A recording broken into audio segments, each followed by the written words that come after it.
और अब बात मोदी 3.0 की। 18वीं लोकसभा में यूपी से संभावित वो नाम भी सामने आ गए हैं जो आज मंत्री पद की शपथ लेंगे। आपको बड़ी जानकारी दे दें कि जिस तरह से आज नरेंद्र मोदी तीसरी बार देश के प्रधानमंत्री के तौर पर, पीएम के तौर पर शपथ लेंगे, वहीं यूपी से भी कई ऐसे सांसद हैं जो मंत्री पद की शपथ लेंगे, जिसमें राजनाथ सिंह ये तीसरी बार मंत्री पद की शपथ लेंगे। जयंत चौधरी को भी कैबिनेट में शामिल किया जा सकता है। जितिन प्रसाद जो कि पीलीभीत से जीते हैं, उन्हें भी शामिल किया जा सकता है।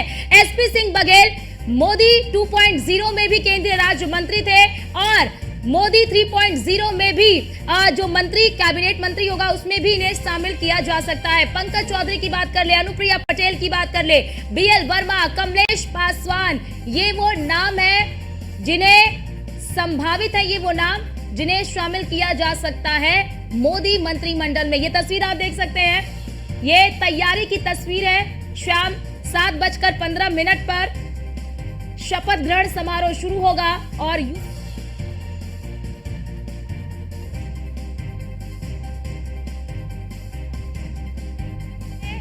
8 नाम सामने आए हैं, जिसमें राजनाथ सिंह ये वो नाम है जो आप देखेंगे कि चाहे मोदी का कार्य यानी कि प्रधानमंत्री नरेंद्र मोदी का पहला कार्यकाल हो, दूसरा कार्यकाल हो या तीसरा काल हो, तीनों में ही मंत्री रहे।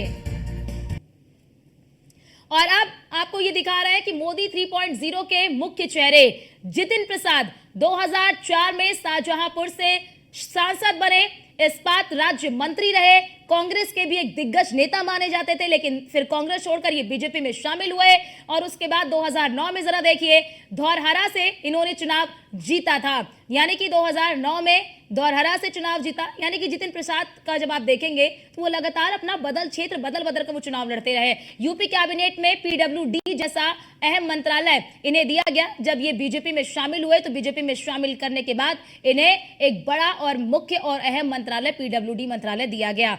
और ये जितिन प्रसाद पीलीभीत से वरुण गांधी का टिकट काटा गया। वरुण गांधी का टिकट काटने के बाद जितिन प्रसाद को पीलीभीत से टिकट दिया गया और पीलीभीत की सीट को जीतकर जितिन प्रसाद ने यह सीट बीजेपी की झोली में डाल दी और उसी का इनाम है कि जितिन प्रसाद अब राज्य की विधानमंडल से निकलकर अब केंद्र की जो कार्यशैली है यानी कि केंद्र के मंत्रिमंडल में शामिल होने जा रहे हैं ये नाम भी। तो जितिन प्रसाद के बारे में आपको बता रहे हैं कि आखिरकार जितिन प्रसाद है कौन, किस तरह से इनका इनकी जो राजनीतिक छवि है वो कैसी, काफी सौम्य स्वभाव के माने जाते हैं, सरल और सौम्य स्वभाव के जितिन प्रसाद माने जाते हैं और बहुत ही साफ छवि है। और सबसे बड़ी चीज ये देखिए कि यूपी में ब्राह्मण चेहरा माने जाते हैं और जब ये बीजेपी में शामिल हुए तो बीजेपी में शामिल होने के बाद इनका कद लगातार बढ़ता गया। अब जरा ये देखिए संभावित नाम कमलेश पासवान, बांसगांव से सांसद हैं कमलेश पासवान और बांसगांव गोरखपुर का सटा हुआ जो इलाका है, यानी कि गोरखपुर में 2 लोकसभा की सीटें आती हैं जिसमें से एक गोरखपुर और एक बांसगांव। तो बांसगांव से कमलेश पासवान सांसद चुने गए हैं और अब ये मोदी कैबिनेट 3.0 में शामिल हो सकते हैं। आज जब शपथ ग्रहण समारोह शुरू होगा तो उसमें कमलेश पासवान जो कि सांसद हैं मंत्री पद की शपथ ले सकते हैं। 2002 में बांसगांव से विधायक भी रह चुके हैं और याचिका समिति के सदस्य भी रह चुके हैं कमलेश पासवान और अब इनकी राजनीतिक पारी बढ़ रही है और अब विधायक से सांसद और सांसद से मंत्री बनने की ओर अब ये अग्रसर है। जयंत चौधरी राष्ट्रीय लोक दल के राष्ट्रीय अध्यक्ष हैं। जयंत चौधरी अभी हाल ही में आपने देखा होगा कि एनडीए का ये हिस्सा बने, अपनी दोनों सीटें बचाने में कामयाब रहे। पूर्व पीएम चौधरी चरण सिंह के पौत्र और अजित सिंह के ये बेटे हैं और चौधरी चरण सिंह को भारत रत्न दिए जाने पर इन्होंने एनडीए का दामन थामा था और इनको 2 सीट मिली थी, दोनों सीटें बचाने में कामयाब रहे। 2009 में मथुरा लोकसभा से इन्होंने चुनाव लड़ा और क्योंकि मथुरा में भी इनकी अच्छी पकड़ मानी जाती है और चौधरी अजीत सिंह के निधन के बाद बनाया गया आरएलडी का अध्यक्ष, यानी कि जब चौधरी अजित सिंह की मृत्यु हो गई तो उसके बाद इन्हें आरएलडी का अध्यक्ष बनाया गया। तो जयंत चौधरी जो कि इस वक्त बात कर ले तो एनडीए का हिस्सा है और इन्हें भी कैबिनेट में शामिल किया जाएगा, मंत्रिमंडल में शामिल किया जा सकता है।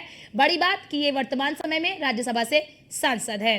तो ये हम आपको दिखा रहे हैं जयंत चौधरी के बारे में कि जयंत चौधरी का आखिरकार राजनीतिक इतिहास क्या है और किस तरह से अब उनका जो राजनीतिक करियर है, राजनीतिक सफर है, वो अब आगे बढ़ता हुआ नजर आ रहा है। क्योंकि जयंत चौधरी आरएलडी की बात कर ले तो पश्चिमी यूपी में एक अच्छी पकड़ मानी जाती है और पश्चिमी यूपी को साधने के लिए ही जयंत चौधरी को एनडीए में शामिल किया गया है।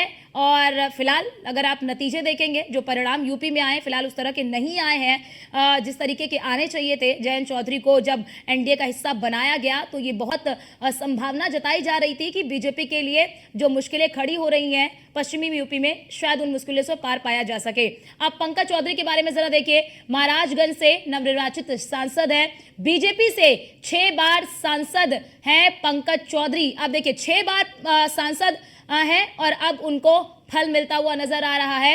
मोदी कैबिनेट में इन्हें जगह मिल सकती है, संभावित है, संभावना जताई जा रही है, नाम भी आगे चल रहा है। तो महाराजगंज से नवनिर्वाचित सांसद हैं पंकज चौधरी और मोदी 3.0 में इन्हें जगह मिल सकती है। बीजेपी से 6 बार के सांसद हैं पंकज चौधरी और आज जब शाम को वो तस्वीर आप देखेंगे 7:15 पर जब आप तस्वीर देखेंगे शपथ ग्रहण समारोह की, तो उसमें ये नाम भी शामिल हो सकता है, यानी कि ये भी मंच पर नजर आ सकते हैं मंत्री पद की शपथ लेते हुए। लेकिन फिलहाल संभावना जताई जा रही है इनके नाम की भी। तो हम आपको लगातार ग्राफिक्स के जरिए भी दिखा रहे हैं कि कौन कौन से वो नाम हैं जो यूपी से आगे चल रहे हैं, यूपी से किन नामों को तवज्जो दी गई है। क्योंकि यूपी से एक बड़ा प्रतिनिधित्व आप देखते होंगे कि बड़ा प्रतिनिधित्व यूपी का होता है।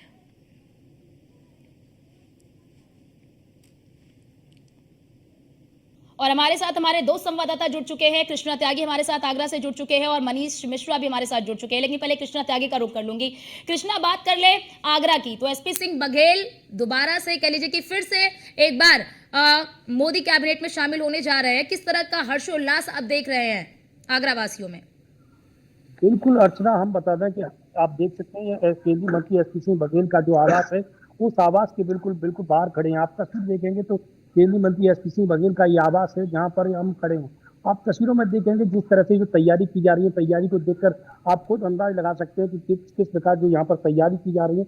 और लगातार जिस तरह से यहाँ पर आवास के बाहर जिस तरह से लाइटिंग की व्यवस्था की जा रही है और जो कार्यकर्ता एक एक करके यहाँ पर एकजुट होते हुए नजर आ रहे हैं, तो जश्न के माहौल की बिल्कुल जश्न तैयारी में कार्यकर्ता जुटे हुए हैं। और केंद्रीय मंत्री एसपी सिंह बघेल की बात करें तो पिछले लंबे समय से इनका राजनीतिक कैरियर बहुत अच्छा कैरियर रहा है, क्योंकि समाजवादी पार्टी से शुरुआत उनकी रही, उसके बाद तमाम जिस तरह की जो बीजेपी में लंबे समय से जो जुड़े हुए, तो इन कार्यकर्ताओं का कहना था कि जिस तरह से जो 24 घंटे में से करीबन 18 घंटे केंद्रीय मंत्री एसपी बघेल कार्य करते रहे, जो भी कोई व्यक्ति इनके दरबार में किसी भी समस्या के लिए हर समय वो तत्पर तैयार रहते थे।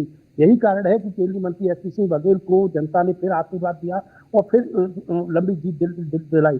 इस बार लोकसभा चुनाव की बात करें तो 2 लाख से ज्यादा वोट के अंतराल से केंद्रीय मंत्री एसपी सिंह बघेल को जिताया है जनता ने।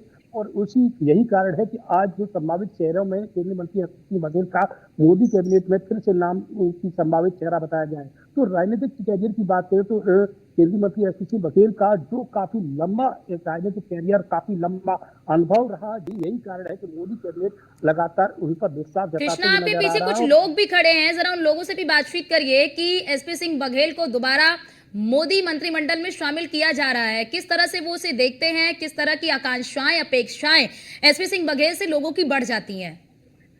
बिल्कुल, और भी अर्चना जी मेरे साथ काफी लोग हैं, इनसे बातचीत करेंगे। जिस प्रकार आज संभावित चेहरों में एसपी सिंह बघेल का नाम बताया जा रहा है, तो क्या कहना है, किस प्रकार का उत्साह जो एसपी बघेल साहब को जनता का प्यार मिला है और जो भी सदस्य आता है, कार्यकर्ता आना है, आम पब्लिक आनी है, उनका प्यार मिला है और जो भी हल निकालते हैं, इसी समस्या का हल निकालते हैं, इस वजह से उनको इतना प्यार मिला है आगरा से। को 2 लाख कार्य की बात करें तो पिछले काफी लंबे समय से आपने कार्य देखा है, कार्य क्षेत्र की बारे में बात करें तो किस प्रकार का कार्य रहा है? कार्य बहुत अच्छे रहे हैं और जो भी किसी कैदी आता है, शाम को आता है, सुबह आता है, पूरा उनको समय दिया जाता है, उनकी पूरी सुनाई होती है और पूरा उनका हल निकाला जाता है। आज संभावित चेहरे में एसपी सिंह बघेल का नाम बताया है, किस प्रकार का जोश और उत्साह यहाँ के लोगों ने बताया? ये साहब कल जब लौटेंगे, दो नगारे वगैरह कल और पूरा स्वागत किया जाएगा और आम जनता भी काफ़ी उत्साह है और कल काफ़ी मतलब आम पब्लिक आएगी। बिल्कुल अर्चना, इनका कहना कृष्णा, है इतना सन्नाटा क्यों पसरा है? जिस तरह से आप तस्वीरें भी दिखा रहे हैं, लोग भी नजर नहीं आ रहे हैं, क्या क्या दिक्कत है? कोई, क्योंकि और जगह से हम देख रहे हैं कि तमाम तरह से वहां पे ढोल नगाड़े बज रहे हैं, मिठाइयां बंटने लगी हैं, लोगों का तांता लग रहा है, लेकिन यहाँ पर तो सन्नाटा पसरा हुआ है। बिल्कुल, जिस तरह से जो संभावित चेहरे में एसपी सिंह बघेल का नाम दिया गया है, सभी लोगों की अब नजरें टिकी हुई हैं कि किस तरह से एसपी सिंह बघेल का नाम आए, उसके बाद जश्न की पूरी तरह से तैयारी की जाए। और कोई व्यक्ति, उससे पहले ही अधिकतर लोग अंदर बैठे हुए हैं, अंदर से कुछ लोग बोलना नहीं चाह रहे हैं क्योंकि उन्हें लगता है, काफी लोग पहली बार माइक पर बोलते हैं। यही कारण है कि अभी बाहर जिस तरह से उनका नाम घोषणा होगी, उसके बाद यहाँ पर ढोल नगाड़े के साथ वो दृश्य देखने को मिलेगा। यानी कृष्णा, वो चाह रहे हैं कि जब एसपी सिंह बघेल स्टेज पर पहुंच जाएं और वहां पर शपथ ले ले, उसके बाद से जश्न का माहौल शुरू होगा। ठीक है, आपके पास लौटते हैं। मनीष मिश्रा भी लगातार हमारे साथ लखनऊ से बने हुए हैं। मनीष, यूपी के प्रतिनिधित्व को तो हमने देखा, लेकिन क्या ये पर्याप्त है? क्या आपको लगता है कि जिस तरह से समीकरणों को साधने की कोशिश की, सहयोगी दलों को भी साधने की कोशिश की, क्या इससे यूपी में जो नुकसान हुआ है, क्या उसकी भरपाई हो पाएगी आगामी दिनों में? देखिए, इसकी भरपाई नहीं हो सकती अर्चना, और जो लोकसभा के चुनाव हो 2024 का हो चुका है, उसकी आप भरपाई नहीं कर सकते। पर हाँ, आगे की रणनीति के लिए आप किस तरीके से आप अपनी फील्ड को सजा सकते हैं, किस तरीके से अपनी आगे की जो लड़ाई है उसको लड़ने के लिए किस तरीके से आप अपने आप को संभाल सकते हैं, उसको लेकर कार्रवाई की सकती है। किसी की भरपाई आप नहीं कर सकते कि आपने 33 सीटें जीती, अगर आप 10 मंत्री बना देते हैं, उसके बाद अब वो 44 में नहीं काउंट होगा, वो 33 के 33 ही रहेंगे। आपको आगे की 2027 का जो चुनाव है उसके लिए आपको रणनीति बनानी होगी, किस तरीके से आपको अपने जो कैंडिडेट हैं उनको कैसे तैयार करने होंगे, जो रिपोर्ट्स आई थी उन रिपोर्ट्स के से काम करना होगा। प्लस साथ ही साथ मोदी योगी की सरकार की जो धरातल पे योजनाएं थी उनको कैसे आम जन तक ले जाया जाएगा, इसको लेकर खुद मुख्यमंत्री योगी आदित्यनाथ भी यहाँ पे आप मंत्रियों से जब उन्होंने मुलाकात की तो कहा था कि मंत्रियों के फोन उठने चाहिए, मंत्रियों का जनसंपर्क होना चाहिए, जो जनता आम जनता उनसे संपर्क होना चाहिए, साथ ही साथ जो योजनाएं हैं उनको धरातल तक वहाँ पहुँचाना चाहिए, उसके लिए करवाने भी करना चाहिए। प्रभारी मंत्रियों को ज़्यादा से ज़्यादा समय अपने प्रभाव वाले क्षेत्र में भी जाना चाहिए। तो इसको लेकर कहीं ना कहीं रणनीति बनाती हुई नजर आएगी, क्योंकि भारतीय जनता पार्टी का लिए फेमस है और कहा भी जाता है, और ये प्रैक्टिकली देखा भी गया है कि एक चुनाव खत्म होता है वो दूसरे चुनाव में लग जाते हैं। और जो आज मंत्रिमंडल का शपथ लेने जा रही है प्रधानमंत्री मोदी के साथ, उसमें भी आप देखेंगे तो आगामी जो 4 स्टेट हैं जहाँ पे चुनाव होने हैं, चाहे वो हरियाणा हो, चाहे झारखंड हो, चाहे दिल्ली हो और चाहे महाराष्ट्र हो, उसमें आपको वहाँ पे मजबूत पकड़ दिखाई देती हुई नजर आएगी। हाँ, जब आगामी 2027 के चुनाव होंगे उसके पहले आप जरूर देख सकते हैं कि 2027 के पहले उत्तर प्रदेश की जब चुनाव होंगे विधानसभा के, तो उसके पहले आप जब मोदी मंत्रिमंडल में साथ देखेंगे तो शायद उसमें आपको ज़्यादा जगह दे सकते हैं, उत्तर प्रदेश को ज़्यादा लोग को आप दे सकते हैं, वहाँ पे ज़्यादा नए चेहरे देख सकते हैं उत्तर प्रदेश के लिए। बहरहाल अभी की जो समीकरण है इसमें आप सबसे पहले प्रायोरिटी देंगे अपने सहयोगी दलों को, उनके जो सहयोगी दल हैं उनको आप पहले प्रायोरिटी देंगे, उनको जगह देंगे। जो बीजेपी के जो लोग चुन के आए, जो 2-3 बार चुन के आए, जिनकी छवि अच्छी है, जो आम जन के पास थे, जिनके रिपोर्ट्स कार्ड अच्छे थे, उनको आप वहाँ अपने पास आने देंगे, उनको मंत्रिमंडल में साफ तौर पर शामिल करेंगे कि कहीं कोई विपक्ष का पार्टी या कोई विपक्षी नेता आपके ऊपर कोई सवाल न उठा कर खड़ा कर सके। मनीष, अगर बात करें, बिल्कुल स्ट्रेटेजी तो बना ही जा रही है, अब स्ट्रेटेजी बनाने की आवश्यकता भी है, लेकिन बात कर ले अगर लखनऊ की, तो बिल्कुल ये तस्वीरें भी सामने आ रही हैं, और ये तस्वीरें जिसमें एस जयशंकर हमें नजर आ रहे हैं, और चूंकि वो भी कैबिनेट मंत्री की शपथ लेंगे, दूसरी बार लगातार विदेश मंत्री का कार्यकाल उन्होंने पहले पूरे तरह से संभाला।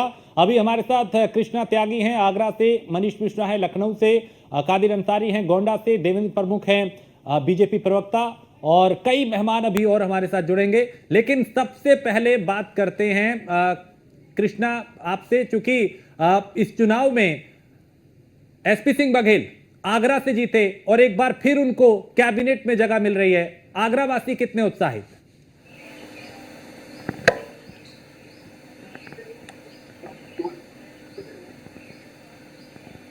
चलिए, कृष्णा तक अभी आवाज नहीं पहुंच रही, शायद वो अभी हमारे साथ नहीं है, लेकिन लखनऊ का रुख करते हैं, वहां पे मनीष हमारे साथ है। मनीष, राजनाथ सिंह यहां से फिर एक बार कैबिनेट का सफर तय कर रहे हैं, लखनऊ वासी कितने उत्साहित हैं और प्रदेश की राजनीति के जरिए क्या संदेश यहां से जा रहा है? चूंकि एक बड़े नेता है, वरिष्ठ नेता है, और पूरी संभावना थी कि उनको तो दोबारा जगह मिलेगी। निश्चित तौर से राजेश, जिस तरीके से राजनाथ सिंह का जो कद है, जिस तरीके से वो भारतीय जनता पार्टी के मूल कैडर से आते हैं, तो उनके नाम पे कोई शंका नहीं थी। पर जिस तरीके से इस बार का चुनाव हुआ है, चाहे वो प्रधानमंत्री नरेंद्र मोदी का आप चुनाव देखेंगे, चाहे राजनाथ सिंह का देखेंगे, तो वो ग्राफ नहीं था जो पिछले 2014 2019 में आपको देखने को मिला था। निश्चित तौर से मंत्री बनना तय था, जब एनडीए की सरकार बननी है तो उसमें मंत्री पद बनना उनको तय था। पर इस बार की, जैसे अभी आप और अर्चना जिक्र कर रहे थे कि इतना आसान नहीं होगा, इतने स्मूथली आप नहीं चला पाएंगे, इतनी आप हाश या जो कड़े डिसीजन थे आप उसको स्मूथली नहीं ले पाएंगे। आपको सोचना पड़ेगा, आपको अपने सहयोगियों के साथ मिल के चलना पड़ेगा, और उसकी झलक भी आपको मंत्रिमंडल का जो स्वरूप तैयार किया जाए उसमें भी आप देख सकते हैं कि जिस तरीके से जो आपके सहयोगी दल हैं या आपके जो चुनावी राज्य हैं, उनमें कहीं ना कहीं आपको उसकी झलक इसमें जरूर देखने को मिलती है। हालांकि फिर से उत्तर प्रदेश से एक बार 10 मंत्रियों को इसमें जगह दी जा रही है और 10 मंत्रियों में नए चेहरे भी शामिल किए गए, तो निश्चित तौर से एक संकेत देने की जरूर कोशिश की गई कि उत्तर प्रदेश का जो अहमियत है उस अहमियत को भूला नहीं गया है, उस अहमियत को कम करके आका नहीं जा सकता। क्योंकि आगामी आप देखेंगे, चाहे 2027 का चुनाव 2029 का चुनाव होगा, तभी कहीं ना कहीं उत्तर प्रदेश की जो इंपॉर्टेंस है वो बहुत ज्यादा बनी रहती है। वहां से आपके, अगर आप विधानसभा का फुल चुनाव जीतते हैं तो आपकी राज्यसभा की सीटों में बढ़ोतरी होती है, आपकी राज्यसभा में आप मजबूत करते हैं। वही 2029 के चुनाव में जाएंगे तो आपको कहीं ना कहीं उसके लिए पहले से पृष्ठभूमि बनानी पड़ेगी, और इसके लिए भारतीय जनता पार्टी जानती है कि उसको स्ट्रेटेजी को किस तरह से काम करना है। उत्तर प्रदेश का आकलन कम करने की गलती मेरे ख्याल से उत्तर प्रदेश के सहित बीजेपी या बीजेपी की राष्ट्रीय जो टीम है वो इस चीज़ का कहीं आकलन करेंगे नहीं। हालांकि जिस तरह से आपने बात की कि राजनाथ सिंह को लेके ये तीसरी बार है, वो राजनाथ सिंह है, यही राजनाथ सिंह है जिन्होंने प्रधानमंत्री नरेंद्र मोदी को मोदी से प्रधानमंत्री मोदी तक के सफर के लिए नाम का प्रस्ताव किया था, और इन्हीं के नाम लाने के बाद प्रधानमंत्री मोदी का सफर तय किया था सीएम मोदी ने। तो उसके बाद कहीं ना कहीं उनको जानते हैं, राजनाथ सिंह का जो कद है वो बहुत बड़ा है, और अभी ऐसी कोई यहाँ पे आपको बहुत ज़्यादा हलचल दिखाई देने नहीं मिली, क्योंकि सपरिवार राजनाथ सिंह अपने दिल्ली में गए हुए हैं। दिल्ली में जब वो शपथ ग्रहण करेंगे तो उनका परिवार वहाँ शामिल रहेगा। हालांकि जो महानगर इकाई है वो ज़रूर जश्न की तैयारी करी होगी, पर ऐसी अभी यहाँ पे कोई तैयारी आपको देखने मिल रही है। हाँ, जब राजनाथ सिंह बतौर तीसरी बार मंत्री बन के जब उत्तर प्रदेश की धरती अपने संसदीय क्षेत्र लखनऊ में आएंगे तो निश्चित तौर से यहाँ के नज़ारे बदले होंगे। यहाँ पे उनका जो भव्य स्वागत होगा वो किया जाएगा, एयरपोर्ट से लेकर उनके आवास तक के जो सफर रहेगा वो भी देखने वाला होगा। तमाम मंत्री, तमाम विधायक उनके स्वागत के लिए यहाँ पे उनको स्वागत करते हुए नजर आएंगे। हालांकि इस समय जो निगाहें हैं राजेश, वो सबकी रायसराय हिल पे हैं, जहाँ पे राष्ट्रपति भवन में अब से कुछ देर में जब प्रधानमंत्री नरेंद्र मोदी तीसरी बार प्रधानमंत्री पद की शपथ लेंगे तो सबकी निगाहें वहाँ पे, और देखना होगा कि किस तरीके से अभी भी कुछ नाम आ रहे हैं, चाहे वो झारखंड के हों, चाहे वो छत्तीसगढ़ के हों, ऐसे कुछ नाम आ रहे हैं जिनको अभी भी शामिल किया जा सकता है। तो अनएक्सपेक्टेड चीज़ करने में माहिर रहती है भारतीय जनता पार्टी, और ये भी कहना गलत नहीं होगा कि जब तक जो मंत्री शपथ ना ले लें या जो मंत्री शपथ ले लें उनके नाम के खुलासे आप इतनी जल्दी करेंगे, एक कयास जरूर लगा सकते हो। कयास हम लोग लगा रहे हैं और काफ़ी नाम हम लोगों ने बताए भी हैं कि, पर एक दो नाम अनएक्सपेक्टेड आपको अभी भी देखने को मिल सकते हैं राजेश। जी बिल्कुल मनीष, क्योंकि देखिए हमेशा बीजेपी के जो फैसले होते हैं वो चौंकाने वाले होते हैं। हमारे साथ अन्य मेहमान भी जुड़े हुए हैं। रुक कर लेती हूँ, हिमांशु कुमार आपका प्रवक्ता है कांग्रेस के। आज नरेंद्र मोदी तीसरी बार प्रधानमंत्री के रूप में शपथ ले रहे हैं और कांग्रेस के राष्ट्रीय अध्यक्ष मल्लिकार्जुन खड़गे को भी न्योता भेजा गया है। क्या शामिल हो रहे हैं वो? देखिए, जिस तरह से ये सरकार बन रही है और यदि आधिकारिक रूप से इनको न्योता मिला है हमारे राष्ट्रीय अध्यक्ष को, तो निश्चित रूप से वो शामिल होंगे, इसमें कहीं कुछ दो राय नहीं। क्योंकि हम रचनात्मक विपक्ष की भूमिका निभाने को तैयार है। यदि सकारात्मक मुद्दों पर यदि भारतीय जनता पार्टी की सरकार हमसे समर्थन लेना चाहेगी तो निश्चित रूप से सकारात्मक मुद्दों पर उसी में। अरे क्या कौन चिल्ला रहा है? बोलिए हिमांशु जी, आप बोलिए। हाँ, आवाज आ रहा है कहीं? हाँ, वो कुछ डिस्टर्बेंस। सकारात्मक मुद्दों पर यदि सरकार हमसे समर्थन चाहती है तो निश्चित रूप से हम समर्थन देने को तैयार हैं। लेकिन यदि विवादास्पद मुद्दे होंगे, इस देश को तोड़ने वाले मुद्दे होंगे, इस देश में नफरत फैलाने वाले मुद्दे होंगे, तो निश्चित रूप से हमारे जो विपक्ष की भूमिका है, हम निश्चित सरकार के विरोध में खड़ा होंगे और जनहित से जुड़े मुद्दों पर सरकार को घेरने का भी काम करेंगे। ये जो सरकार अभी बन रही, हिमांशु जी, इस बार आप काफी मजबूत स्थिति में हैं सदन के भीतर, और जब कुछ मुद्दे उठेंगे तो हम ये उम्मीद करें कि जब सत्र चलेंगे तो उसमें सकारात्मक चर्चा होगी, वाद विवाद होगा, हम ये उम्मीद करें। निश्चित रूप